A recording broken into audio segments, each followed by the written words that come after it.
महात्मा बुद्ध प्रवचन सभा में आकर मौन बैठ गए। शिष्य समुदाय उनके इस मौन के कारण चिंतित हुए कि कहीं वे अस्वस्थ तो नहीं हैं। आखिर एक शिष्य ने पूछ ही लिया, भगवान आज आप इस तरह मौन क्यों हैं? वे नहीं बोले तो दूसरे शिष्य ने फिर पूछा, गुरुदेव आप स्वस्थ तो हैं? बुद्ध फिर भी मौन ही बैठे रहे। इतने में बाहर से एक व्यक्ति ने जोर से पूछा, आज आपने मुझे धर्म सभा में आने की अनुमति क्यों नहीं दी? बुद्ध ने कोई उत्तर नहीं दिया और आंखें बंद कर ध्यानमग्न हो गए। वह बाहर खड़ा व्यक्ति और जोर से बोला, मुझे धर्म सभा में क्यों नहीं आने दिया जा रहा है? धर्म सभा में बैठे बुद्ध के शिष्यों में से एक ने उसका समर्थन करते हुए कहा, भगवान उसे धर्म सभा में आने की अनुमति प्रदान कीजिए।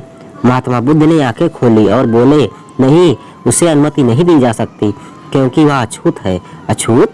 मगर क्यों? सारे शिष्य सुनकर आश्चर्य में पड़ गए कि भगवान यह छुआछूत कब से मानने लग गए।